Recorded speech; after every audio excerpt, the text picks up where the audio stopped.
Right. Hello, everybody. Welcome to another edition of the Anthony Peake Consciousness Hour in Con. We're having great fun today in that my laptop has decided to play silly sods in that the battery can't hold the charge anymore. So I've now got this new brand spanking new iPad Pro that can apparently do everything, including make a cup of coffee for you. But of course, one of the things is when you're used to using certain types of software, it looks differently and the configuration is very different. So my apologies. And also my apologies because we have a bit of an issue. And ordinarily we go out live on Facebook, but at the moment I haven't been able to convince this new wonderful machine that we need to go out on Facebook. So we're going out live on YouTube at the moment. So it's going to be slightly different. Today's guest is somebody I've known of his work for many, many years. And he's always intrigued me. He's one of these writers that you think he just sounds so interesting. And I've heard from so many different sources about his writings and everything else. And we recently got in contact, and it's the great Mitch Horowitz. And Mitch sent me a copy of his latest book, Daydream Believer. And when I started reading the book, I thought, Daydream Believer, there must be something to do with the monkeys in some way or other. And as I read the book, I came across the most alarming, curious synchronicity that links Mitch and I, in that we've both met the Monkees drummer, Mickey Dolenz, under strange circumstances. And for me, what happened, it was probably about 1980, 81, 82, and I was at West Kensington Tube Station. And I came out of West Kensington Tube Station, and I bumped into him. I bumped into this guy. And you know the way you bump into somebody and you vaguely recognize them and you think that they're a friend of yours. So you kind of acknowledge them in some kind of vague way. And he looked at me quite strangely and acknowledged me and everything. And then I walked past him. And then as I walked out, I stopped and I went, that was Mickey Dolenz of the Monkees. Now I'm reading Mitch's book, and Mitch had a similar scenario. So before we start telling us a little bit about Mitch, your background and everything, can you just tell us a little bit about your link to Mickey Dolenz as well? Right. It's more a synchronous link than anything else, but I find that these kinds of odd links, I guess we'll call them monkey winks, they incur quite a bit around the Monkees. Several years ago, I took a sabbatical from my work in publishing, and I had finished one project and I hadn't yet begun another. And just around that time, I had developed this weird deep-seated interest in the Monkees. It was not long ago, maybe it was about 5-6 years ago, and I started listening to their music and reading biographies of the band and so forth, and nobody around me could understand where this sudden interest came from. Like many kids, of course, I had watched reruns of the show, and I had a warm feeling for the Monkees, but I had never had any pronounced interest until that moment. So I'm sitting on my sofa and I get an email that says that the book review editor of the Washington Post has been trying to reach me and I haven't been responding to his emails, which isn't like me. And I said, well, I haven't gotten any emails. And then we ironed out the communication snafu, and he said that Mike Nesmith, one of the members of the Monkees, a very innovative man, innovative artist, had just written a biography. And did I know that Nesmith was a Christian Scientist? I said, no. And did I know the man? And I said, no. Would I like to review it? I said, of course. And the book was called Infinite Tuesday. And in that book, among other things, Nesmith explained his conception of reality as being this infinitude of different dimensions with everything going on all at once, territory that you've certainly explored in some of your work that I've explored in mine. I think that's something that's very particular to this generational moment. We're all deeply interested in this question. And it was almost as if the very thing that Nesmith was writing about in his memoir was playing out in terms of my relationship to the band, which is to say, months earlier, with no antecedent, no glimmer of realization whatsoever that I would be asked to do this assignment, I had started cultivating this interest in the Monkees, which facilitated my writing the review in about 24 hours after I had finished the book. And people can go read about it themselves. I included in the review my references to the fact that this book, this experience seemed to almost be a portrait of the very thing he was writing about in the book. And then, not long thereafter, like you, I'm wandering around in a transportation hub. I was in an airport in Kansas City, Missouri, And there was Mickey Dolenz, and I just walked up to him and said hello. I didn't want to disturb him, and again, as you just described, he sort of stared searchingly into my face as if to ask, "Do I know you?" And it was, so our stories run parallel, and I find that a number of people within the spiritual culture have these weird synchronous stories with the monkeys. So there you have it, a monkey wink. A monkey wink. I really like that, because I've always been fascinated by Michael Nesmith as well, because I mean, his solo albums, were very kind of country rock, which was very interesting in itself. But I never realized he was a Christian Scientist. I did know that his mother invented Tipex, and I was aware of that. Yes. Which again, and in the U.S. we call that liquid paper. That's our brand name for it here in the U.S. But, and again, I wonder if we could draw a parallel here in some way between whiting things out in some way or other and Mary Baker Eddy and Christian Science. Because funnily enough, I visited the First Church of Christian Science in Boston many years ago, around about 35 years ago. I worked in the States for about 2 or 3 months in Boston, north of Boston. And I was always interested in Christian Science because, many of the elements of it are very much the kind of things we're interested in. And funnily enough, a previous guest on this show and a very good friend of Sarah and I is an internationally famous DJ called Kaz Coronel. And Kaz is from a Christian Science background. And again, it's this very interesting idea, isn't it? What is reality? What is it a perceptual thing? Are we our bodies? Are we spirit? And it's something that both you and I are very interested in. I know it very much interests Sarah. But to just roll back now a little bit. So who is Mitch Horowitz, and what got you into this extraordinary writing that you do and this extraordinary reputation you have? How did it all start?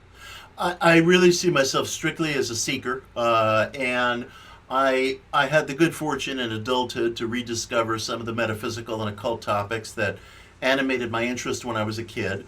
I worked many years for a New Age publishing company, and I began to realize at a certain point in that tenure that the history of some of the figures that I loved and was deeply interested in, including, for that matter, Mary Baker Eddy herself, the founder of the Christian Science Church, were often getting written about in the mainstream in ways that were disassociated from the values and efforts and humanity that some of these people possessed. And so I decided, I kind of came to feel, as I still do very strongly, that if you don't write your own history, it winds up getting written for you very frequently by people who do not connect with the values and ideas that emanate from your work. And so that led over a period of time to the writing of my first book, Occult America, which came out in 2009.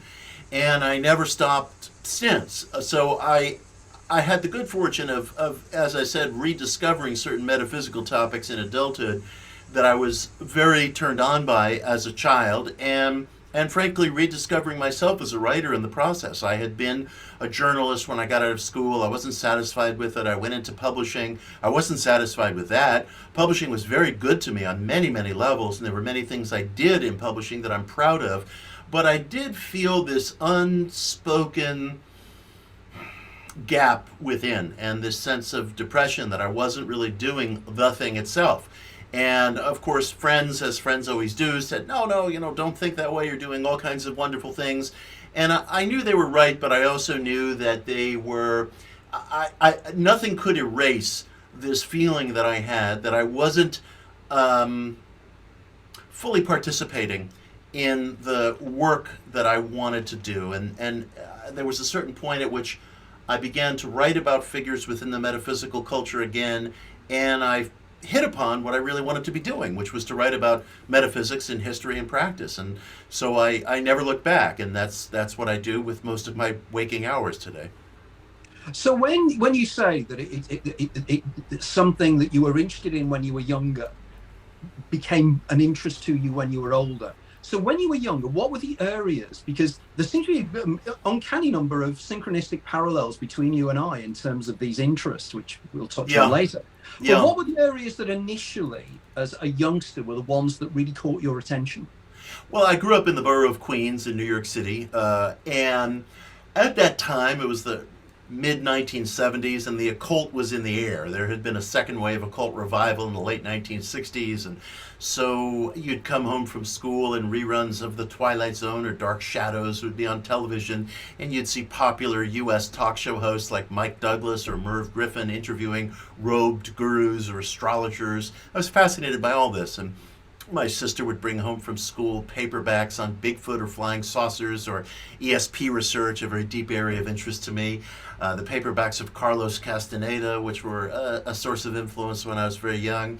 And it just seemed like the mysterious and the supernatural was everywhere. And I really wanted to know, what were the roots to these things? Of course, you could open up the newspaper and look at the astrology column, the horoscope column. Most of that today is migrated online. But I asked myself, look, whatever one makes of this stuff, where did these symbols come from? Why is it that every man and woman walking around in the modern Western world today knows his or her sun sign and could tell you something about it? And whether they profess belief or disbelief or indifference or what have you, they do know that material. And it's quite strange that astrology, which of course had its ancient beginnings in Mesopotamia and then worked its way up through the Hellenic world and has undergone many different permutations and novelizations, and it looks different today, of course, from what was known by some of our ancient ancestors. But regardless, why should any of this material have migrated across millennia? It's one of the oldest non-sectarian spiritual practices in the world, and it's enduring. I wanted to know where it came from. So even at a very young age, I was both enchanted with the material itself and with the backstory of the material, and that pretty well defines me today as well. That's interesting, that, because one of the things that when I first started out, it was the same thing. It was very much the writings of, and I'm older than you, so it would have been the sort of mid 1960s. But, you know, it was the writings of people like John Keel, in terms of UFOs and things. And there was a very interesting English writer called Brinsley Le Portranche, who was in the House of Lords. He was called Lord Clancarty, and he was this very eccentric Irish aristocrat. And he was the first person to really come along the idea of ancient astronauts, way before Daniken. Daniken, you know, was 1968, 1969. But Le Portranche wrote the Sky People, I think about 1963, 1964. So that interested me, but I was also fascinated by astrology and why it was that astrology, as you rightly say, why it is something that came from ancient Mesopotamia and has continued, when self-evidently whatever it symbolized, it's symbolic of something deeper. It's like the I Chang, and it's like various other things. You know, there's something deeper in it, and we see the surface level. And I remember thinking as a kid that could it be something to do with the fact of the embryo in the womb? You know, the idea that we're all, our gestation within the womb was dependent upon our mother's moods and her chemicals in her body. Now, if your mother is carrying you through the high summer, there's going to be a very different chemical balance going on that you're being fed, rather than if it's in winter. So could it be that the reason that people observed these particular types and styles of behaviors in people, there was a validity to it? And of course, being the kind of civilization that looked to the stars and looked for shapes in stars and meaning in the stars, they then linked these personality traits to individuals because they saw them. Because I know, you know, from people I know, there's definite personality traits that you see run within star signs. Now, I'm a qualified psychometrician, and one of the things over the years I've earned my living in going into companies and doing psychometric profiles of people. And in many ways, there are similarities there. You know, they're still interpreting in exactly the same way the information. So we both had that kind of interest. And I know that you very much then moved into some very interesting areas of esoterical thought. And I'm very much intrigued in your concept of mystical and esoteric America and the history of America from the founding fathers onwards. Would you tell us a little bit about that? Because I'm sure a lot of our American listeners would be really fascinated by this. Sure. You know, the America is such a mass of contradictions. It always has been, and it is today. During the colonial period, of course, we saw the ongoing machinery of slavery in all its brutality, the destruction of the Native American culture. And yet there was in these colonies an untoward, unusual degree of religious freedom. It was not utopia by any means. There are plenty of people who couldn't vote, but to a great degree, there was no organized harassment of people who were heterodox religious believers. And this word went out across the Atlantic, and it attracted clusters of people. So you had, for example, even by the late 1600s, in the summer of 1694, there were a cluster of seekers, of mystical, pietistic monks who migrated from Central Europe to the city of Philadelphia, known as the City of Brotherly Love, founded by a Quaker. And this cluster of monks started a hermitage, or a little commune, on the banks of the Wissahickon Creek. And again, more groups began to come over, and another commune starts to show up in Ephrata, Pennsylvania. And as time passes, the inceptive members of the Shaker movement come over from England, from Manchester, and they establish a commune in 1775, 1776, up in the Hudson Valley outside the city of Albany in New York State. And all of this keeps going on, and these little communes and groups begin to grow, and the colonies really develop a reputation as a safe harbor for people with heterodox religious beliefs. And this includes Freemasonry as well. An outsized number of the founders were Freemasons. This includes George Washington, Benjamin Franklin, John Hancock, Paul Revere. And it's a very interesting situation in America because it's a very rural, sparsely populated society, very agricultural, almost no hospitals, no medical apparatus, no teaching universities. I mean, you had pockets of schools in Philadelphia and Boston and New York City, but the place was just sparsely populated and deeply agrarian. And so when you affix yourself, when you swear fealty to a group like Freemasonry, that's a foundational part of your life. That becomes a foundational part of your life. And the esoteric practices, the rites, rituals, traditions within Freemasonry, which included a radical ecumenism, which included a deep attachment, not just sentimental, but I would say something deeper and fuller than that, to the esoteric symbols of antiquity from Persia, Egypt, Greece, Rome. I think in many ways Masonry was probably the most radical expression of the Reformation. It was a capsule of preservation of some of the occult experimentation that went on during the Renaissance that later got squelched in reactions against that experimentation, including the 30 Years' War, which just devastated Central Europe during the 1600s. And yet, in this agrarian society where you had these pockets and clusters of religiously heterodox figures, where you had a figure who could found Philadelphia as the so-called City of Brotherly Love after experiencing discrimination as a Quaker at Oxford. I'm speaking of William Penn, whose family founded Pennsylvania. You had an environment where religious ideas could have a seismic effect. And this seismic effect was felt throughout the nation in a culture of religious experimentation, and a culture that became a kind of springboard for the exporting of alternative religious beliefs and for new religious movements such as Mormonism and Seventh-day Adventism and Christian Science, and occultic religious movements such as spiritualism or talking to the dead, which really began in its modern form in American log cabins and then expanded to the salons of Paris and London. So America, for all its contradictions, was a great laboratory of religious experiment. I think to some degree that remains the case. And so that became the basis for Occult America. Yeah, it intrigues me, that, and that I'm by training a historian. Well, part of my training was history. And I've always been intrigued by schismatic religious movements. And I'm interested, you pointing out about the trauma of the 30 Years' War, the way in which, you had the weird movements, you had the Anabaptists coming up, and a lot of these ended up in New England and that kind of area. And immediately, and I never really made the link before to think, well, of course, this is Hydesville with the Fox sisters, but we also had, Mormonism.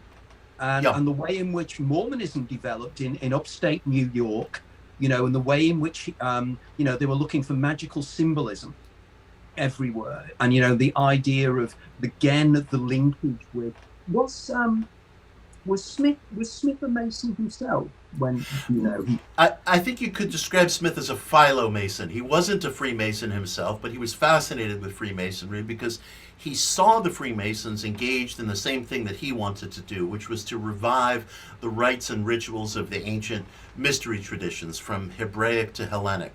So he borrowed from Freemasonry, and there was a heroism to these people. It depends on the historian. Some historians will look back and say, oh my God, this was just some crazy quilt of ideas that these, rural yokels were putting together. This was sort of this calico monstrosity of different spiritual ideas. I see it differently. I think that there was a heroic effort on the part of these people to use fragments that existed from antiquity, and they were making an effort in their way to revive what they believed were antique rites. They had greater and lesser successes, and this was true, of course, in the later occult movements, Hermetic Order of the Golden Dawn, and other movements, kind of cryptic or renegade Masonic movements, that they were desperately eager to reconnect with an antiquity that had come down to us in only fragments. And that's really our situation today as well. We have precious pieces of what the ancients were doing, astrology being one of them, and it's undergone vast permutations.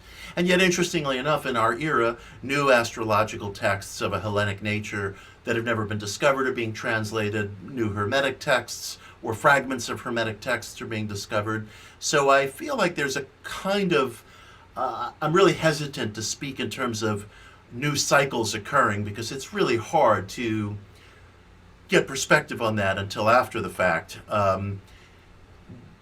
We call things revolutions, or by names, by which they become known worldwide, usually after the fact. So it's hard from being in the midst of it. But I do feel that there's something afoot today with some of the new texts that are being uncovered and discovered, and some related things. This mainstreaming of the UFO thesis, which is not directly related to what we're talking about, but it's another of these things that sort of pokes holes in the straight story and makes us reconsider things, the way that some of the people we're describing were reconsidering antiquity and wondering, is there a way we can connect to this? And I feel like some of that is occurring today as well. And I say that conservatively. I mean, I don't like to speak in terms of new revivals or paradigm shifts or what have you, because again, we don't have the perspective, but there is something special going on today, I feel.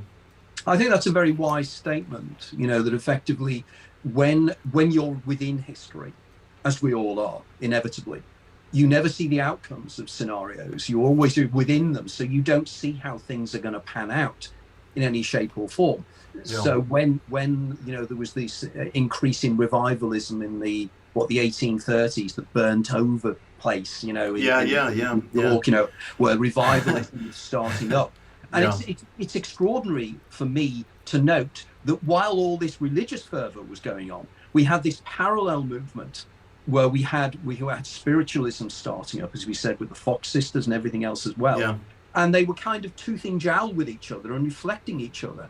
And then you had the new religious movements that seemed to, as you quite rightly say, incorporated a lot of the mysticism. I mean, I was in Utah a few years ago, and I took the opportunity to spend a time at the temple, the Mormon temple there, and I was asking the questions they don't normally expect people to ask. What were the esoteric background? Yes. And it's fascinating, isn't it? Because all they were trying to do was to try and Americanize the biblical legend, and to say, that the lost tribes of Israel ended up moving across into America. Right. And, it's extraordinary, isn't it? And it seems at once so audacious and presumptuous to the point of absurdity, but then on the other hand, it's very natural, and it there's a certain sense to it when you look at the religious migration to America, including, for that matter, the ideas of the occult healer Franz Anton Mesmer. Mesmer was active in Paris in the years immediately preceding the French Revolution.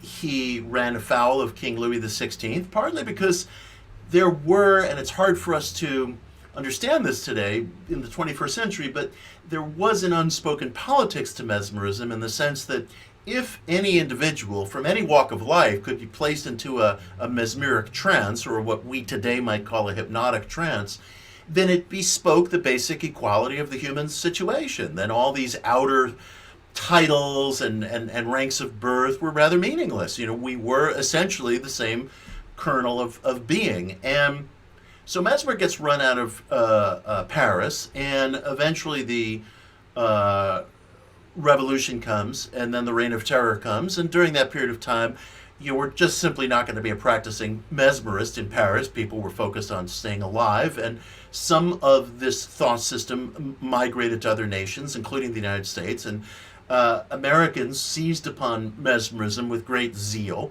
and began, as Americans often do, to seek ways to apply it that had gone beyond even things that the master himself had thought of or considered viable. So suddenly you have people in salons in Rhode Island and New Hampshire and New Jersey and New York State going into these so-called mesmeric trances, and they start reporting out-of-body experiences, and they start reporting astral travel, and this itself gives birth to a metaphysical literature. So all of this is contemporaneous to Joseph Smith's era, and he's saying to himself, well, this is all quite remarkable. He participates in some of it himself. His family was steeped in certain occult lore and practices. Smith himself used to wear an amulet of Jupiter around his neck that probably came out of the work of Cornelius Agrippa, the great Renaissance era occult documenter, by way of a man named Francis Barrett, who was a kind of an adapter of latter-day adapter of Agrippa.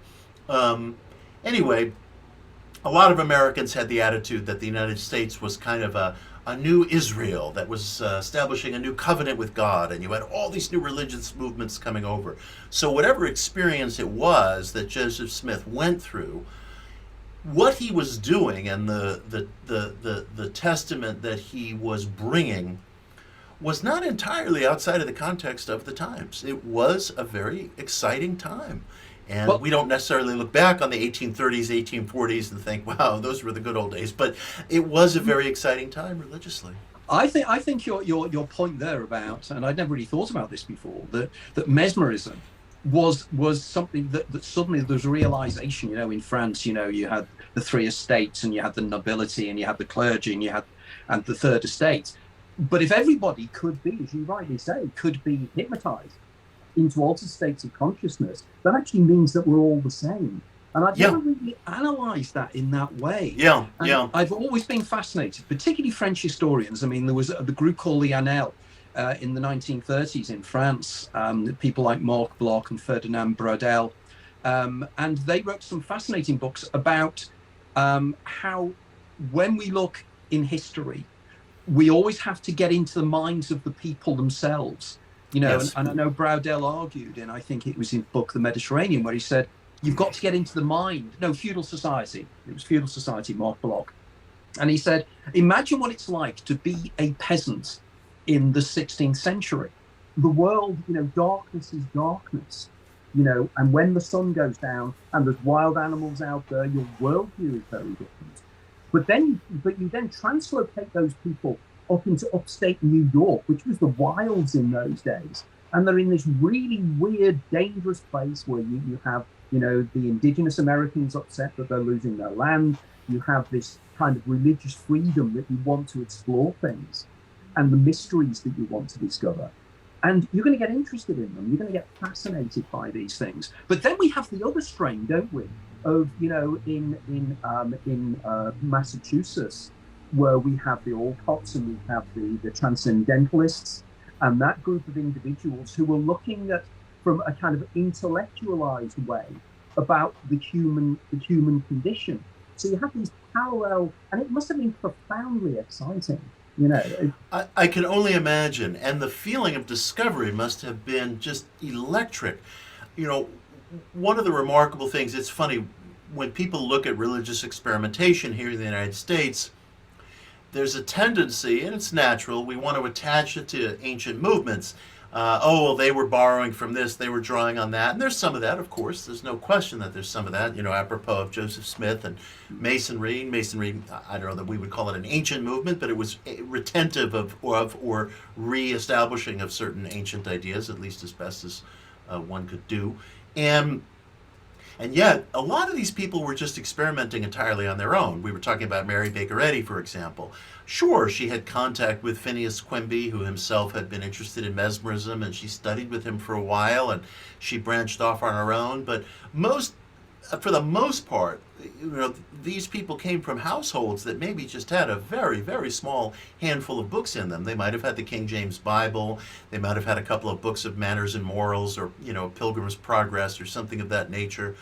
But the Bhagavad Gita, for example, when Emerson published his first series of essays in 1841, literally, there were probably just about 4 or 5 English translations of the Bhagavad Gita in the United States as a whole. One was in the library at Harvard, one was in Emerson's private collection, which he would loan out to Thoreau, and then the other 2 or 3, best as we can tell, were in private hands. There just wasn't access to this material, and Hermeticism, likewise. Emerson and some of his circle wrote about Hermeticism, but there was really only one English translation extant at that time, and it wasn't until generations later that there were English translations available of greater or lesser value. So the people experimenting with New Thought, the people experimenting with Christian Science, Smith himself, they were really out there on their own. And the fact that now and then they came up with parallel insights to antiquity was all the more exciting in that sense. Because one of the people that has long fascinated me, that I know you've written extensively about, is Manly Hall. Yeah. And his work. Now, I've got 2 or 3 of his books, including that huge tome with the great Society of the Ages, or whatever it was. Right. But I don't know much about him as a person. I don't know, where he came from or what stimulated him. So I'm intrigued. It's just because I've got the master here. I'm just wanting to get as much information out as you can. Manly Hall was born in Canada, in the province of Ontario, in 1901. But he was really a man of the 19th century. His parents divorced just as he was born. He was raised by his maternal grandmother, and he traveled around Canada and the American West with his grandmother. He seems to have spent most of his life, his adolescent life, his young life, not going to school, not being educated in any formal way. He and his grandmother lived in North and South Dakota. They lived in other parts of the American West. They lived in the Midwest. They lived in Chicago for a short time. When he was about 15 years old, his grandmother brought him here to New York City, where I'm speaking from, and enrolled him in a military academy for a year, which must have been a painful experience for somebody who had never been subjected to formal schooling before, and that might have been the one and only formal classroom experience of the man's life, and he dropped out of that after about a year.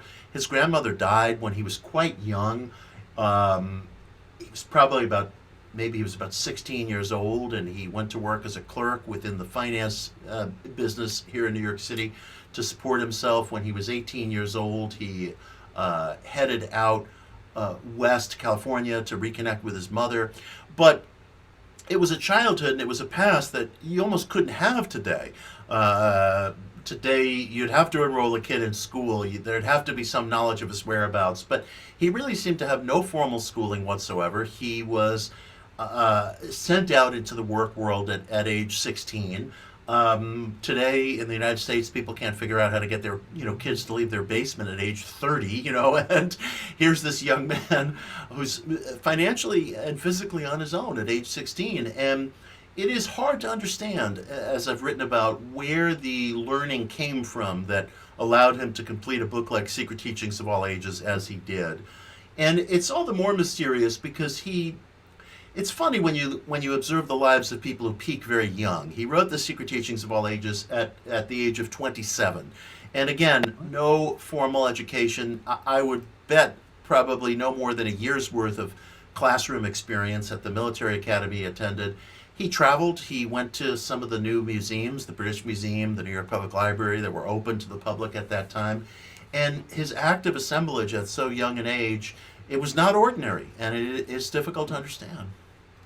I find that absolutely extraordinary, that his lack of formal education, because that book is extraordinary.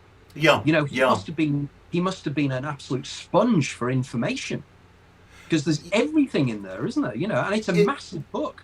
If that book were presented and someone said the author of this book spent his or her lifetime on this book, died at the age of 90 after a lifetime of research without any of the digital information sources that we possess today, one would say, well, that was a life well lived. That was a worthy life. But to be 27, and no education, and no university training, just a guy wandering around to different libraries like a vagabond, just incredible. Just incredible. And that he managed to get a publishing deal as well. Did he self-publish, or did somebody spot the potential of the book? He self-published, and by that time he was living in Los Angeles. And I suppose there was a great advantage to him living in Los Angeles in that time, because here it is, the 1920s. Los Angeles is on its way to becoming the movie capital of the world. There's oil money there, there's railroad money there, there's agriculture money there. But Los Angeles as a city is still, it's a rural place. You could probably walk your way to orange groves from any part of Los Angeles at that particular time. And so you have people there who have money, but there's not a great deal of culture. And you don't have the opera houses and the libraries and the hospitals and the universities. And so they're looking for people to patronize. So they patronize a figure like Manly Hall. They patronize a figure like the short story writer Raymond Carver. They patronize the great spiritual teacher Jiddu Krishnamurti. They patronize some of the folks in the Theosophy movement. And so he benefited greatly, I think, from coming of age intellectually at a time when Los Angeles, formerly a ranching town, was coming of age economically and wanted a cultural apparatus to match its economic growth. And he was one of the people who attracted benefactors for that reason. So he was able to self-finance the book and many other things. Where did he go? Where did he go from there? After he'd written this incredible work, what did he then do? Did he continue? How did his life pan out? Well, he founded a campus in the Griffith Park neighborhood called the Philosophical Research Society, which opened in 1934 and is still there today. I was just out there speaking a few weeks ago. Beautiful, beautiful Art Deco campus, stunning place, constructed in a pastiche of Egyptian, Mayan, and Art Deco style, which was sort of the rage at that moment. I will say this, he had significant moments in his life thereafter. He founded a beautiful campus. He spoke every week at length without notes. He produced some compelling and intriguing books and publications. But in my estimation, he also struggled to find sort of a second act in his life. I referenced earlier, he peaked really young. And when you peak at age 27 or so, it's a mixed blessing. And he had produced such a magisterial work and gained such a reputation at so young an age. I think that by middle age, he was wondering what to do next. And I think that probably contributed to a tragic situation much later in his life, where shortly before his death, he was taken advantage of by a father-son team of con artists, and they got him to sign the power of attorney of his will over to them, and they caused just legal and financial chaos at his organization, which was financially reduced in its holdings thanks to their chicanery. And I think he must have been feeling a sense of disappointment. Maybe he was fearful that his name would not be remembered after his passing. But here we are discussing him, and he's being read today by more people than read him during his lifetime. So his fears, fortunately, were misplaced. But I do think it must have weighed on him psychologically to have peaked so young and then have to ask himself over the ensuing decades, what next? What next? Yeah. It must have been, extraordinary, and you think that, he achieved so much in that way. And there's somebody else, before we get into you, there's somebody else that I'm very, very keen to discuss with you, is Neville Goddard, because I know you're quite fascinated by him. Now, he's somebody I'd never heard of before. And somebody, I picked it up, your references to Neville Goddard, and I know that you've worked a lot with him or written a lot about him. Can you tell us a little bit about him? Well, it's interesting. He, too, was sort of a figure of the 19th century, but who lived in the 20th. He was born in 1905 on the island of Barbados. He was a British Barbadian. And like Manly Hall, he was more or less on his own at a very young age. At age 17, he left Barbados and traveled to New York City to study theater. Again, not the pattern that one finds among many American kids nowadays. And he grew interested in theater. He had some success. He was in some silent movies. He was a dancer. He was a stage performer. And as he aged, by his more or less late 20s, he developed a deep and abiding interest in metaphysics. He was imbibing some of the new metaphysics that was sweeping through the Western world at the time, which we would call New Thought, this idea that the mind is causative, that the mind is a vehicle that outpictures all of your emotionalized thoughts. And Neville grew deeply enchanted with this idea. In his backstory, he says he teamed up with a black man of Jewish descent named Abdullah, with whom he studied Kabbalah and number symbolism in scripture. And through Abdullah's tutelage, Neville said he came to his own philosophy of a kind of, well, to put it simply, his philosophy was your imagination is God. Your imagination is symbolically represented in scripture as God. And scripture is neither a work of history nor a parable of man's struggle with the sacred, but is a blueprint of your own psychological development. And this will culminate in your realization that the Creator essentially went to sleep clothed within human flesh, and we are that being, and we need to reawaken ourselves, and that everything that you're experiencing, including my words right now, is a product of your own intellectual projections. So Neville would say, it would follow, there's no Mitch here. There's no Mitch here. And your listeners, whoever is listening, it's you. It's you. There's no Tony, there's no Mitch, there's no Sarah. This is your intellectual framing projected outward, and for whatever reason, you're just ready to receive these ideas right now. It's a kind of extreme idealism, and that was Neville Goddard.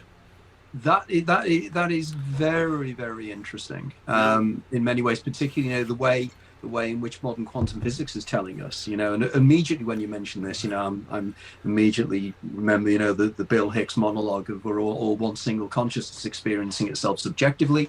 I'm also then very much reminded of a lot of the work of Philip K. Dick and the idea of his book The Divine Invasion. Where you have the little boy Manny who's God, who's forgotten he's God. So you have an awful lot of themes, and I always find it fascinating here that an awful lot of these esoteric thinkers were working within an environment, an intellectual environment, that they would be more advanced than the people around them, but they didn't have the framework and the structure of the science, because Yes. the revolution of 1900 of Max Planck, and everything else, and the quantum revolution, but they didn't have that, or if they did, they weren't fully aware of it. It was going in parallel with them. Whereas nowadays we are in this wonderful opportunity whereby we can meld these things together and get a much bigger picture. We're getting the technicolor picture of exactly what is really going on. And this is what excited me so much about your new book, because something that I can vaguely understand the issues of why people talk about, sort of manifesting your destiny, manifesting the things that you want in your life. But of course, an awful lot is kind of new agey, wishy-washy, not thought through terribly well kind of stuff, the laws of attraction. Yep. Whereas your book really hits the nail on the head. You really take it and you shake it and you pull it around and you say, look at it from this angle. And then suddenly, for me, it made sense. And it was the first book, and I was quite excited. And I was thinking, because as Sarah knows, I'm very much a half-empty kind of guy. The glass is always half-empty. So things go wrong for me all the time. Like today, it's how it happens. And I keep thinking, am I manifesting my own? I'm anticipating things, and they come to pass. Now, in your book, can you explain to everybody, and we'll draw Sarah in now because she's remanifested herself into our world after a slight absence there. What the book is about and what stimulated you to write it, because it is extraordinary. I thoroughly enjoyed it. I appreciate that enormously. I came to feel that New Thought as a philosophy, and what I've been describing from the work of Neville Goddard, I came to feel that it all has a raw, rough truth about human nature. And yet it gets lost in some of the language that you were referencing. Manifesting law of attraction is very unclear. And I went back to some of the some of the late 19th, early 20th century literature by the pioneers of New Thought, because I thought, well, gee, I want to go back to the source and see what were these people actually experiencing. You know, that's what surprised me about your book. I hadn't realized that it had been around for as long as it had. You know, Yeah. I did find that quite extraordinary.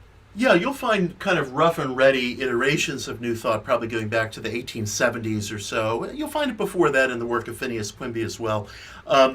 And there too, I met with frustration because rather than using terms like manifestation or law of attraction, they would use terms like soul or spirit without defining what these things actually were. 19th century writers on both sides of the Atlantic were in love with using the term soul without ever pausing over whether humanity has a soul or what is that and so forth. And I began to feel that if I really believed in and was attached to these ideas, I needed to get my hands much more dirty in terms of trying to figure out what was going on.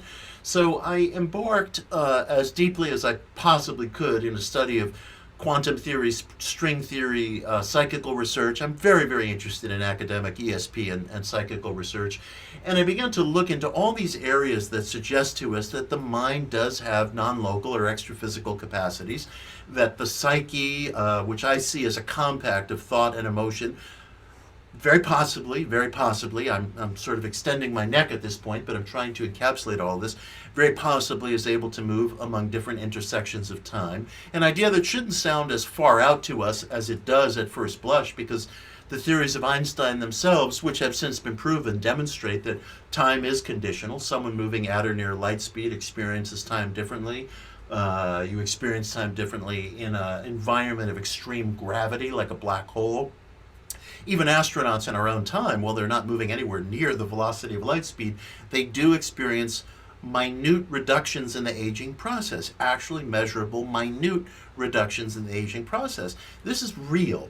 So the fact that someone would claim that linear time is perhaps not the final word on reality, whether they're speaking in terms of precognition or whether they're speaking in terms of the psyche's ability, perhaps, to move beyond intersections of time, that shouldn't sound as far out as it does. And we're getting suggestions of this in all kinds of fields and in interpretations of different fields. People will talk about string theory, which is just a conceptualization of reality. It's not reality itself. It's a model. It's compelling. It's devised to try to explain why surrealistic things go on in our world.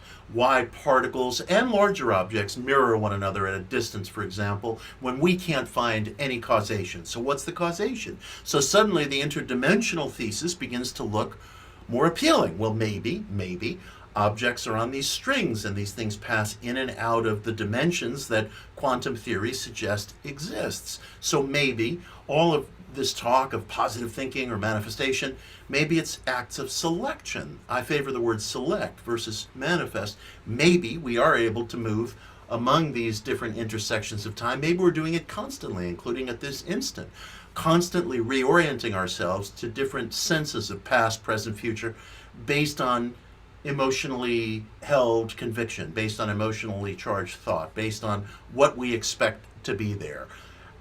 Maybe our senses are tools of measurement, not much different, although they're biological, of course, than tools of measurement in the quantum lab, where they're exquisitely well-tuned and they're able to see more of what's really going on at the particle level. Maybe that's going on with us. So I felt I needed, if I'm going to declare fealty to this philosophy of mind causation, I needed to get really into the grid of things and ask, is this possible? How is this possible? And what might be a theory of what's going on?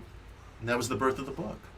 Well, because I found it, because as you know, in my writings, I take a very similar viewpoint. Yes. And in my latest book, I'm particularly interested in the reciprocity of how our perceptions work with the external world, you know. Yes. And the point you're making then, that's why I was delighted reading your book, because you go down similar paths to myself, the idea of non-locality, the idea of the EPR paradox, the idea that, and some of the work that's been done now by people like Anton Zeilinger at the University of Vienna, where we now know you entangle two subatomic particles, one reacts instantaneously. Now, how can that be possible if there's the limitation of light speed? So clearly, there seems to be a deeper level of reality where everything seems to be a unity.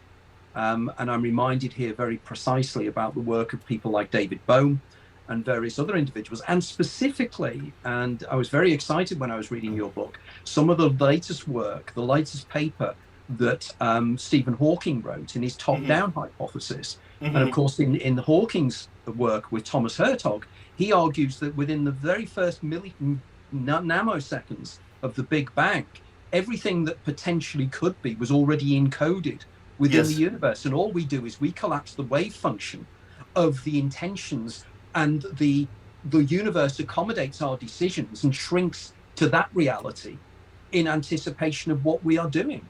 And suddenly there's this massive feedback mechanism, and it's far more interesting. Sarah, I know that probably as always you're sitting there making vast amounts of notes and dying to get in. So I am actually. This is an incredibly synchronistic topic, because I've just come back from a Mesopotamian-inspired astral bathing weekend, and I think what you were saying about horoscopes and this reinvigoration of interest in astrology is amazing, and I think that perhaps it's just a kind of an effect of information being so accessible now. We can find amazing information online, and slowly over a long period of time that's built up to inform people, and to astrology is becoming much more of a science, I suppose, and a reinvigoration of ancient style astrology as well. I actually just got this from Watkins' bookshop the other day, and was doing my astrological chart today. So and then I thought it was very interesting as well. Your name's Horowitz, and that's etymologically kind of time sense, time wisdom.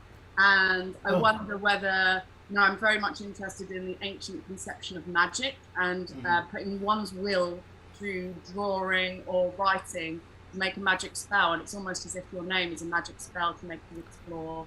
And Interesting. I appreciate that.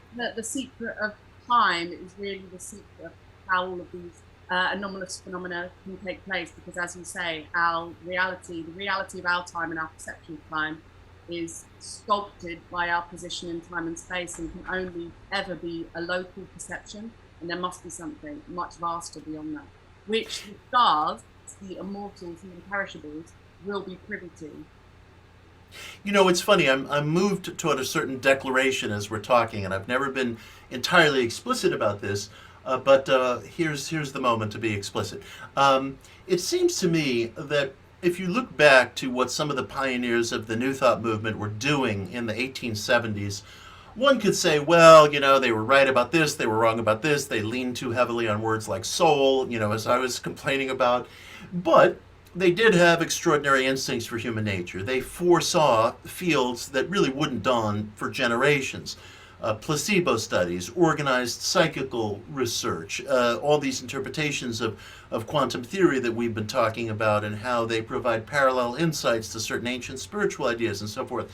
And so one has to give the founders of New Thought a great deal of credit for having an instinct about things that wouldn't become common discussion until literally generations later. And one of the things I'm wondering is this. It seems to me that these popularizations of quantum physics began maybe about 30, 40, maybe in the early 70s. Okay, let's say Gary Zhukov's book, Dancing Wu-Li Masters, and other books contemporaneous to that, helped to create this first generation of popularization of quantum physics, and that field has produced some really, really fine literature by many people working within the clinical laboratory themselves, who are willing to interpret this data, something that was discouraged in earlier generations. So now that you have quantum physicists who are willing to interpret this data, now that you have people who are students of metaphysics who are part of this conversation, I guess one of the things I'm wondering is this. It was common, say 20 years ago, I remember, that science columnists and critics and mainstream folk would say, oh, these New Agers, they are butchering quantum theory. They are cherry picking from quantum theory. They are taking things that are going on under extremely fixed conditions and ridiculously extrapolating them out, into the everyday world. Well, perhaps the New Agers' instincts were correct, just as the pioneers of New Thought possessed instincts that were correct. Yes, there are dead ends. Yes, there are human foibles. Yes, there's foolishness. That's part of human nature. But maybe, their instincts turned out to be correct, because frankly, I am hearing a lot less from the mainstream right now complaining about the manner in which New Agers have hijacked quantum physics. New Agers have hijacked quantum theory, because these discussions are occurring on such a level that articles are appearing in magazines like Scientific American, not exactly known as a fount of occult thought, that are reflecting the very subject matter that we're talking about right now. Articles about perception selecting reality, or reality being a thing that's actually dependent upon a sentient observer, whether in quantum theory or in other areas of interdimensional study where things are going on that are reacting to our ability to measure, to perceive, to record. And questions of idealism start to come in. Would this stuff be there at all in the absence of a sentient or mechanical observer?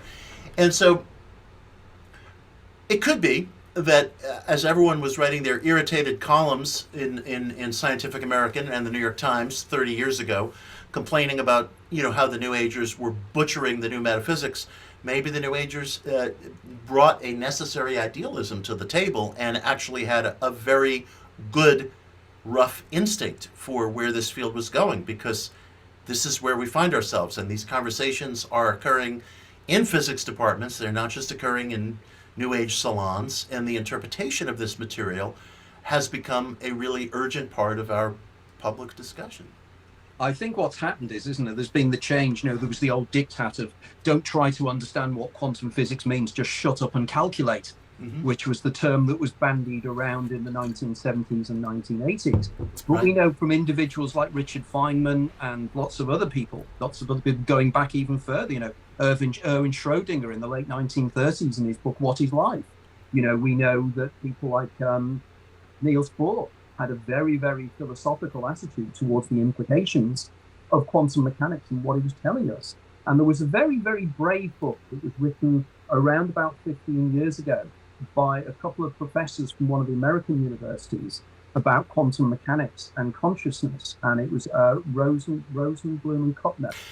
That's a very fine book, Quantum Enigma. That is a very fine book. Wonderful, isn't it? Yeah. And the way in which they describe the mysteries of non-locality, and the way in which they describe how entanglement takes place and the mysteries of entanglement is the best I've ever read. And I don't know if you recall, do you remember at the start of that book, they turn around and they say that when they said they were going to be writing this book, the associate professors they were working with were making a statement was almost reminiscent of your analogy about Mesmer and the equalization, when they were saying, you shouldn't be teaching people this because it's giving them an unexploded bomb. But the point of the fact is, it's been hidden for years. We know 1981, the Aspect d'Alibard-Roger experiment in Paris at the Institute of Optics proved that non-locality was experimentally real, and proved, what John Bell had said in 1964. Now, these things are extraordinary, but it's as if there's this fear that if it's given to the masses are going to somehow misinterpret it. Yes. And they're going to misunderstand, and the New Age wackos are going to take over. Right. Now, my philosophy and my writing, all my books, I really make the point of doing the science. I go into the nth degree in terms of the science, because the science is fascinating. You don't need to be New Age in this way. As you say, Gary Zukov, brilliant book. Isaac Bentov. Yes. Stalking the Wild Pendulum. That is one of the greats. Yeah. What an extraordinary one of the greats. Book that is. Yeah. Isn't it? I think we've probably read the same books. Right. Well, and we're living the same life. And Bentov, wasn't it amazing? His little diagrams that he had. And humorous, and yet Mind-bending, absolutely mind-bending. The man was a genius. And then you move on and you get people like the guy that wrote the Holographic Universe. Oh yes, right. You know, right. and again, all these Just guys incredible. were the precursors of the stuff we're now trying to do and trying to popularize it, but not dumb it down. You know, yes, we agree. Right. I mean, one of the things that annoyed me, for instance, was the level of criticism that came out with the movie What the Bleep. I couldn't agree more, and I was referencing that really without naming it just when I was talking earlier about the science columns that would say these guys are butchering quantum theory. They're not. It was a much better movie than it was given credit for by the critics. I like that movie. I know, and the way they showed the twin slit experiment. Yeah. You know, and the way that the cartoon character of Dr. Quantum, which he is it Lee Allen Wolfe? God, is it Lee Fred Allen Allen Wolfe? Wolfe. Fred Allen Wolfe. Right. That's right. I mean, what used to annoy me there was you watch that and they ridiculed it. And yet you will have somebody else come along who's an official scientist, but Fred Allen Wolfe is a scientist. Yes, and they will put it in one of the standard books that's acceptable. And they're all nodding dogs and going, yes, this is all mysterious and really fascinating. But it was a fascinating depiction of quantum mechanics and interpretations. It would be great for kids to watch because it orients them, it orients adults. And I agree. I mean, I literally was thinking of that exact example as I was saying 30 years ago you had all these naysayers, and very frequently they were reacting to that movie. But I'm sorry, I cut you off. Go ahead. No, I was going to say, but the thing was, I think the problem with What the Bleep was, I think its association with Ramtha, the Ramtha Institute, and that clearly, you know, was then into channeling and everything else as well, which is no, you don't. Well, and it's an interesting area, isn't it? You know, with my concept of the daemon. But nevertheless, these books, you know, and for instance, you know, sort of Jeff Forshaw and Brian Cox, two very doyens of British quantum physics. And Brian Cox is very popular on the British television. One of his books a few years ago was called Everything That Can Happen Will Happen, which is exactly the same as what we've been saying in this discussion, that somewhere in the universe there will be, but this is going the ideas of Poincaré. This is nothing original at all. It's just looking at it in a different light and trying to apply it to the things we're interested in, extraordinary UFO experiences, psi, out-of-body experiences, near-death experiences. Why can't we include them? Why is it said that we can't do it? Well, you know, it's funny. I'm borrowing this from somebody on Twitter this morning, and I don't remember his name, so forgive me that I can't provide sufficient credit, but he said something to the effect of, the skeptics are running out of excuses. And that's lovely. And what that really means is that materialism is running out of excuses. The philosophy of materialism, which essentially holds that matter creates itself, and that there's absolutely non-locality. The world is explicable by Newtonian physics, except at the particle level, which we'll just kind of write off and assume can't be extrapolated, even though the nature of a law is that it's universal. Materialism is running out of excuses, and it's going to linger. It's going to linger. I don't think anytime soon the philosophy of materialism is going to cede control over major swaths of academia, media, and opinion-shaping organs. But it's on the ropes, and it's almost getting laughable. It's literally almost getting laughable, the point to which materialist skeptics are trying to explain away the UFO phenomenon, for example.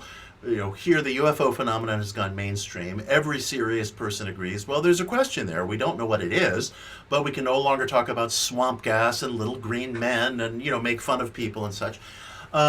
Is it extraterrestrial? Is it interdimensional? I'm very interested in this discussion because if you use the principle of Occam's razor, where the simplest idea that covers all the bases is probably the right one, I think the interdimensional argument is starting to win out. We have better models of interdimensionality at present than we do of extreme velocity or of these cosmic wormholes that maybe could allow beings to travel vast distances. Those models exist too. But I think the interdimensional models are better developed, so it may be that the field starts to go more and more in that direction. I don't know. None of us know. But we have a fantastic question in front of us, and you know, there's a handful of skeptics who are still insisting that, it's somebody flying a kite, made of aluminum foil or so. And it's almost reaching the point of silliness. And the great Enlightenment rationalist David Hume had a formula for applying to miracles, which is that the excuse in opposition to the miracle had to be eventually become more fantastical than the reported miracle itself. So what's more fantastical? That we're seeing something that we truly don't understand and we have to remain uncertain about it, something we human beings don't like doing, or that it's some kid flying a kite made of aluminum. It's just, I think rationalism itself is starting to dictate that we have to, and we have, as a culture, acknowledge the UFO question. So the naysayers are running out of excuses, and they have a few more, and they're not going to go away anytime soon. They have a commanding media presence, but I think we're seeing a changeover. Well, I think the major problem I find is that they won't engage with us. They will engage. They love engaging with the real wackos, the real people. That's right. They punch down. They can really so have a go at. Yeah. And they love that. Yeah. But they avoid. I'll guarantee they avoid you, and they avoid me like the plague. Oh. Because they really don't want somebody to be able to come back at them and say, well, there was this experiment in this year which suggested this. Are you ignoring that information? And it's the idea that the fact that, we have, as you rightly said, there, we have two levels of reality abutting each other. We have the quantum world and we have the big world. We have the cosmological world and we have the quantum world. And even the equations they apply don't apply with one to the other. They get infinities. So clearly, and they're finding, how much bigger the subatomic particles have to be before they show duality. We've got buckyballs, 60 atoms. Right. And they effectively come into existence and their wave function is collapsed at the act of observation or measurement. And of course, they then argue, and they pass through solids. What you mean by measurement? No, we're not. No, we're not. There still is the sentient mind that's interpreting the information coming through the microscope. Exactly right. Or whatever. Exactly right. I have found repeatedly that the skeptics will slither out of debates. Rupert Sheldrake tries to debate them. I try to debate them. You try to debate them. They slither. They dodge. I make some comment on this in Daydream Believer because I dedicate a full chapter to psychical research, which I'm very interested in, and I really do wish that the opportunity... your stuff on Daryl Bem and the way he was rubbish, it was brilliant. It was excellent. Thank you. I really appreciate that. I'm about to publish an article on that, actually, because Bem's data is now 10 years old, and it's been replicated, and it's been meta-analyzed, and it's a good time to look back at it.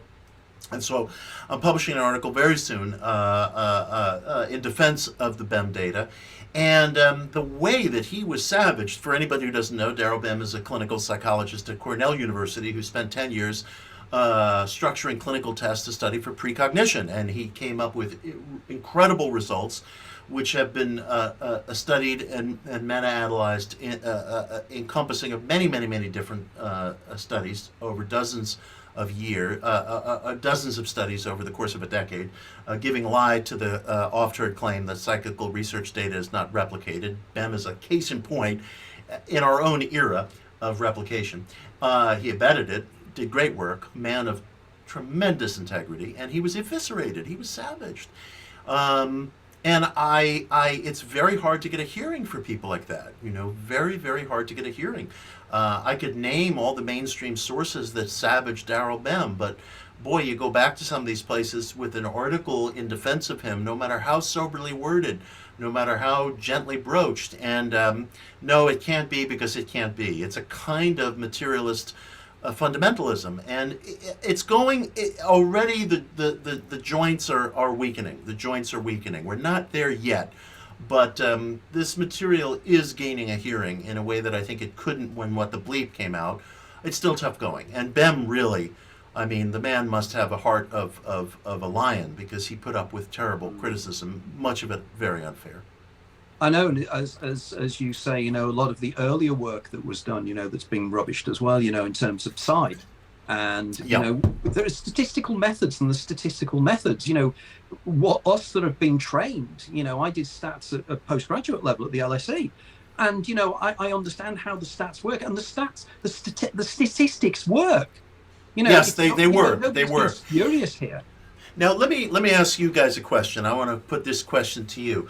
I have been criticized by people who are very sympathetic to our discussion, people who care very deeply about metaphysics, for being overly attached to empiricism, for being overly attached to the laboratory model. My good friend Jeff Kripal, who's the Associate Dean of Humanities at Rice University. Yeah, Jeff I have been a guest of this program earlier. Lovely man, wonderful man, and a friend and a source of inspiration. He has lovingly criticized me and said, look, it seems to me that the laboratory is the perfect place for the psi effect to disappear.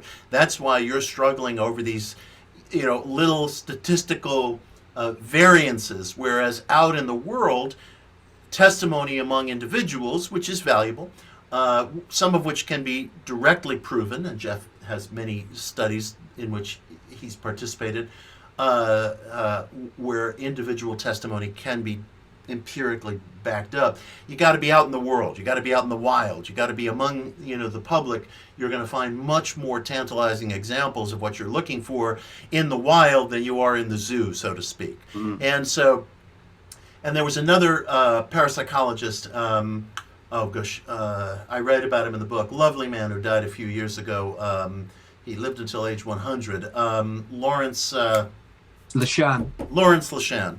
Lawrence, shortly before his death, and he dedicated a lot of his life to laboratory study of parapsychology, he voiced something similar. He said to me, and I'm not sure he's right, mind you, I'm not sure he's right, but he said to me, look, I think we've gone as far as we can go empirically. We've got the empirical data. It's been replicated.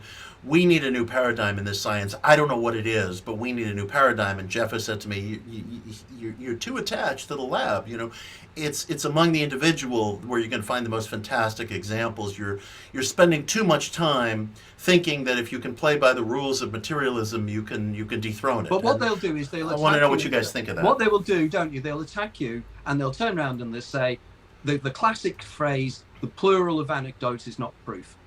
And it's what they use, isn't it? They'll say, yeah, it's a soundbite. Yeah, you know, but it's labeling. I call this the labeling theory. You know, the idea, you give it a label and you've explained it. Hallucinations. Well, it's an hallucination. Well, you've explained it then, haven't you? Of course you haven't. Nobody has an idea what hallucinations are. Sarah, what are your thoughts on that? I don't know. I guess as technology advances, there may become more sensitive equipment, more interesting scientific discoveries about how these things work. I do kind of find anecdotal evidence requires a bit of faith, because taking people entirely at their word when someone is subject to so many different factors, and just talking to people on a day-to-day basis, you realize that they perceive things incredibly differently. I remember talking to a friend at school who said that he saw a ghost move a cup on the sideboard, and you know, when you get water underneath the cup, it naturally moves. And there are all kinds of people that think that means they've seen a ghost, but actually there's water on the sideboard, and that. So I don't find anecdotal evidence, or even reporting and writing down what you've experienced, to be especially reliable ever, because people are subject to like vast discrepancies in how they perceive things. And don't you find? And I've found that every time when I've been writing books and I've drilled deeper into the famous cases, they start to fall apart.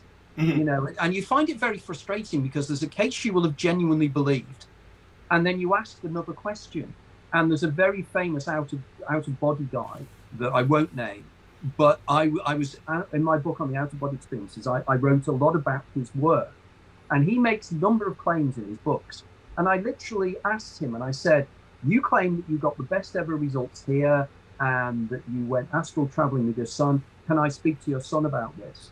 No, he doesn't talk about it anymore. Then it was the papers that you got these great results. Where are they? Oh, they were all destroyed in a flood. And you feel the famous flood. To evaporate. Yeah. Because people start to believe their own legends in these things. And it, you know, as Marcello Truzzi said, extraordinary claims need extraordinary proofs. And if we are going to challenge in any way whatsoever, and I know these phenomena occur because I've seen them. I've seen recognition take place in front of my eyes. I know they happen. But because there are so many characters out there that are in for making the cheap buck, the dollar, trying to make themselves millionaires by pretending that they can do things, or indeed they can do things, but they can't do them on demand. Exactly. Always the issue. Yeah. So I'm totally with you on this, Mitch. And Sarah, you and I have discussed this many times, that we really need to get the evidence. Mm-hmm. We can't just keep saying that, Auntie Doris said that she got out of her body and saw something. It doesn't hold water.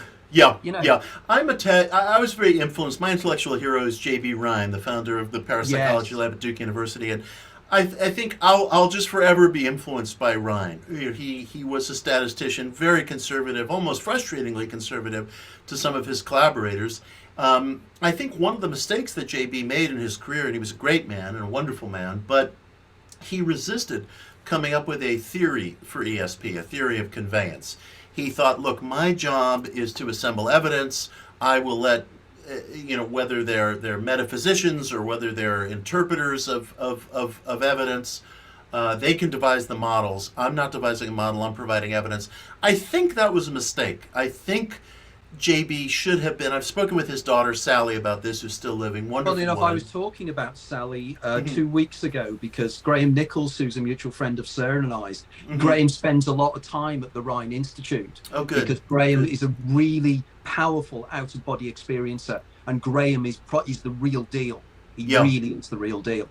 Yeah. And, but sorry, I jumped in there. But... No, and I've spoken with Sally about this, and we've talked about it. I reproduced some correspondence in Daydream Believer.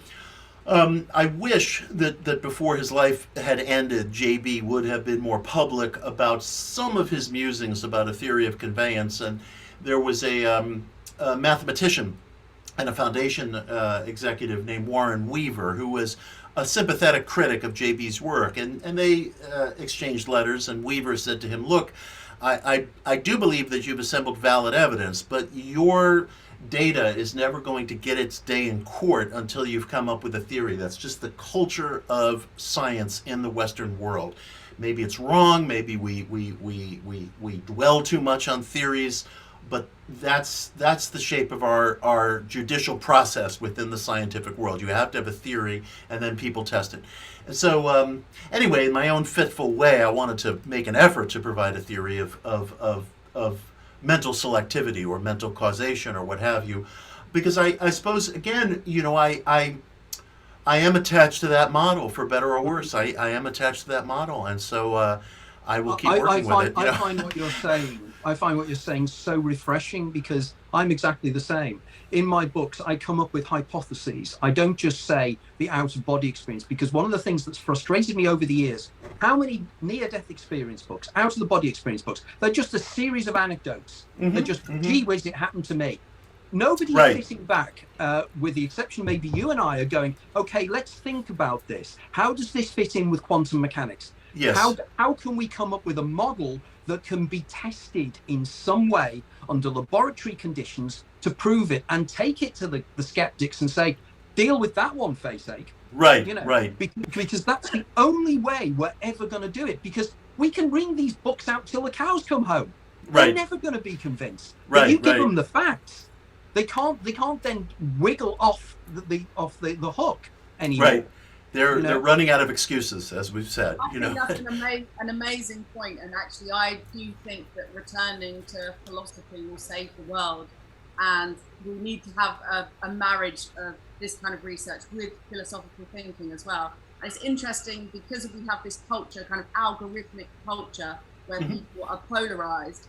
I do think it's actually generating perhaps like Pierre Teilhard de Chardin's idea of the noosphere, and we're reaching kind of critical mass perhaps of the noosphere, and it's driving us more towards an oracular culture, because actually we can make predictions more accurately about just about everything than we have ever been able to. So I think there's an element of our culture returning to that oracular disposition, and that is also probably weirdly driving conspiracy theories as well. Well, I think... Go on. No, please, Mitch. No, I just wanted to say a word on behalf of the great parapsychologist Ian Stevenson, who studied reincarnation. And, apropos of what you were saying, Tony, rather than just saying, well, here's another fascinating story, he reviewed hundreds upon hundreds of cases internationally where he was able to correlate children's past life memories, dreams, retentions to actual physical details. And his work was just extraordinary. I mean, the man was an unprecedented genius, and I'm enchanted with that kind of work. Again, he's one of these people, when you start digging deeper, it starts to get a little bit more flaky in terms of a lot of the cases, because an awful lot of the cases, you know, that I think the vast majority of his cases, the Indian cases anyway, were always somebody of a lower caste claiming that their alter personality was of a higher caste. So, you know, there's the criticism, there's a vague criticism there. But having said that, you know, he was meticulous in the work he did. Now, my argument has always been with reincarnation is, what's the model? How does it work in practical terms? How can a consciousness that is either brain embedded, and if it's not brain embedded, it's brain processed in some way, can then transmigrate to another consciousness that is somewhere else, could be somewhere else in the world. It could be, is it an immediate transference? And in the introduction to my new book, these are the points I make, that, you know, if we are going to have a rational model of survival after death, the thing we're going to have to be looking at is the term survival after death. And before death. These are, as you mentioned earlier on, these are time-based terms. Now, if there is, as Philip K. Dick said, a form of time that is at right angles to this time, that's where the answers lie. You know, you can still continue being alive in a functioning body for a long time, because your sense perception of what time possession, what time flow is, changes. And I think this is the major point that I make in my writings, you know, that yes, these things make sense to me. Reincarnation makes sense to me. I believe that what's taking place in reincarnation is that we are attuning into the holism, you know, what I call the Uberdaemon, you know, the collective unconscious of humanity. And under certain hypnotic conditions or under certain conditions, we attune into that greater field. But if we are all one consciousness experiencing a self subjectively, that explains reincarnation in one way, because we're all the same being. And it also lends insight to why the individual not only seems to enter life with a character, a temperament, fully shaped and fully formed. I don't think there's a parent who hasn't had that observation. I have two sons. They're both adolescents. The personalities that they have today are the personalities that I observed the instant they came out of the womb. It's absolutely uncanny. They came out of the womb with a character, a temperament. That character and temperament exists in them today at ages 15 and 18. It will exist in them when they're middle-aged. And we go through life, sometimes seeing therapists, sometimes talking to our friends, very frequently, with the same relational patterns over and over, the same basic issues, the same characterological issues. When our friends get tired of hearing us, you know, we tell the shrink about it and so on. And then when the shrink gets tired of hearing us, you know, we move on to something else.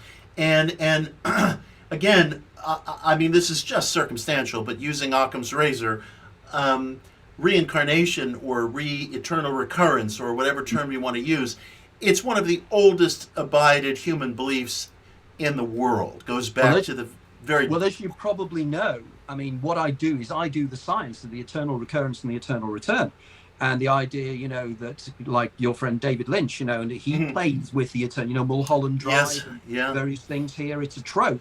And I do the science of this. And I say that, you know, and you're saying your sons, you know, they were always that personality. Well, they were, because they've been that personality many, many times. And they're just fitting into a new suit almost. You know, I'm back being a child again, but I'm actually an old man that's still me, that's been reborn as me.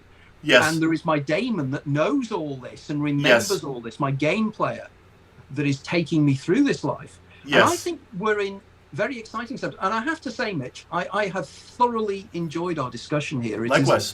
It's been superb. It has been absolutely magical. And I've got so many ideas now. After reading your book, you know, I'm going to be plowing through all your books now. You know, I've got to read them all, because the things you're saying are absolutely, they resonate with me. And it's unusual. Well, it's not unusual. There are many writers, but I really resonate with what you're trying to do. Thank you. And I think it's like a Venn diagram. And Sarah and I have said this many times, that we need to get all of the people that have been on the shows here together. And just imagine the magic we could weave. Yeah. We could create an egregore of the most extraordinary power. Right. Yeah. I like that idea. And what's wonderful to me about these discussions is we in the West, for better and worse, have been entrained into this kind of binary thinking, which can work okay within very limited schema and situations. But what you're pointing out in your work, for example, is that we are not bound by this thinking of nature versus nurture, for example, in the making of the human personality. There is, as always, a third choice, and it may be ineffable, it may be theoretical, it may be something that we have to work through, it may not always be intelligible, but it's there, and we sacrifice our intellectual birthright as human beings if we are endlessly married to this kind of binary scale of thinking. You're providing these third choices. Let's stop being binary. I think that probably is the message here. Sir, any final points before we finish? Well, I was just going to say, with regards to personality, I'm inclined to think there's some sort of cosmic blueprint as well, and that feeds into the astrological perspective of things. It's something that you can go back into history and see these cultures, you see the same sort of religious myths occurring over and over again. And then when you get to the very, very beginning, it's all about the star gods. Absolutely. Yes. Right. Okay. Well, we're coming towards the end of our hour and a half. So Mitch, I'm sure that there's going to be an awful lot of my readers, they're going to be absolutely fascinated by you and what you are trying to do as well. And I'm sure there's going to be a lot of people wanting to know more about your work. I mean, you're much more famous than I am, so therefore, if they're drawn to your work as well, that would be fantastic. So let's so how can they contact you? How can they pick up on your material? Oh, well, I appreciate it. Thank you. Daydream Believer is available anywhere you buy your books. It's in hardcover, paperback, digital. The audio will drop any day now. I've done the narration. I have a new book coming out in October called Uncertain Places, which is a collection of essays which deals very directly with some of the themes that we're talking about. I'm on Twitter at Mitch Horowitz, on Instagram at Mitch Horowitz23. Website is my name, mitchhorowitz.com. And I'm just thrilled to have this conversation. I really feel like this was almost like an experience of coming home, and I'm delighted we could air these issues. Oh, that's so wonderful to hear. Thanks very much, Mitch, and everybody else. Thanks for listening in on YouTube. I've been monitoring on YouTube, and there's a fair amount of interest over there, which is really wonderful. And this will be then placed on YouTube permanently for permanent watch. Right, I'm going to be trying to switch off now, and I hope I get it right because it was the first time I've done it on this newfangled machine. So thanks, everybody, and we'll see you again all soon.